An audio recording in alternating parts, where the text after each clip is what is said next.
There are now more than 500 million users on Facebook, half of whom log on every day. Social media has transformed how people stay in contact with friends, share their memories and plan their lives. But it's also created new challenges and special problems for schools. Teachers face the risk that their private lives might be exposed or that pupils might use the sites inappropriately. But some schools are already harnessing the power of Facebook and Twitter to excite students about education. So what are the upsides and downsides for teachers? And what about the pupils? After all, these sites are a natural habitat for them, both at home and on their mobile phones.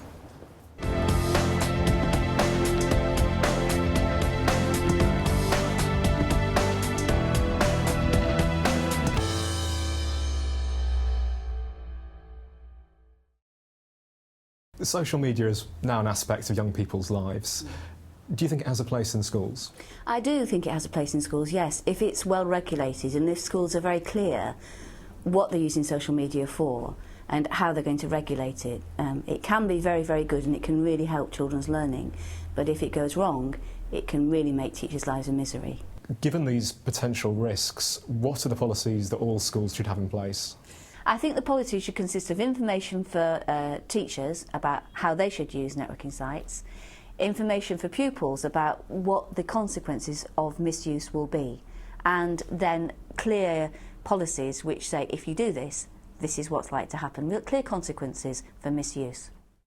So how do schools use social media? So here at Rickmansworth School we have a Twitter page and we use that to update parents and students about calendar items, so what's happening at the school over the course of the week. We also have important information like snow days, if school's cancelled, things like that. Since I was stuck in America with the ash cloud for a while with 4 of my staff last Easter, and 2 of the staff were with us, were part of the English department, and they use Facebook a lot for directing information about their classes. They're really able to use it very effectively, far more than you would use an email.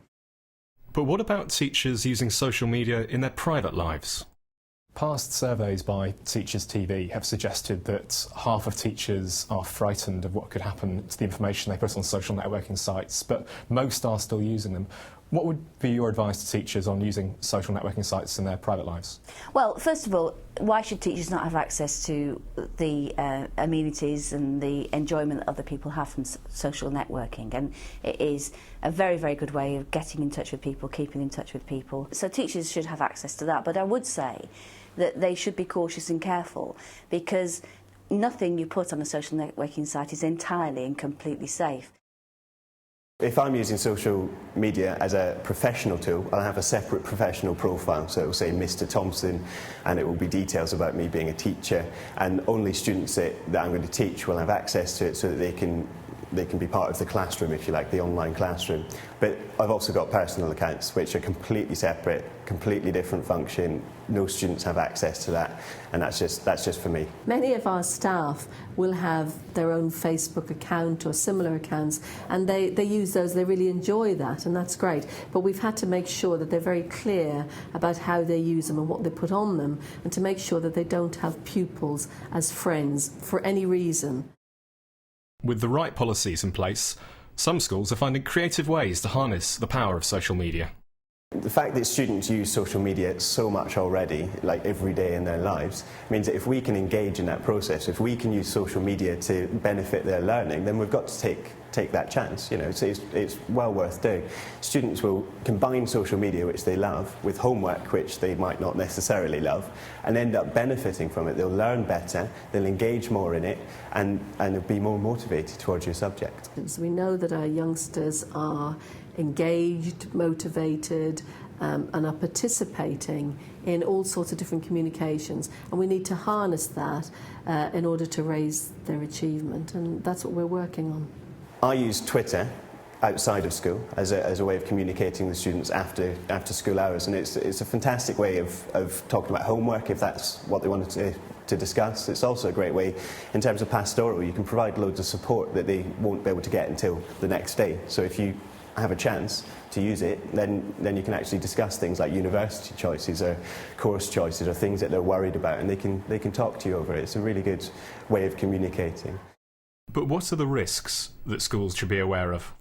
When we talk about risks online, we talk about content-related risks, contact-related risks, and also conduct-related risks. And I think conduct-related risks are one of the key things, particularly thinking about social media and its popularity and prevalence. It's the type of things that children are posting about themselves and young people that could have unintended consequences, impacting on their safety.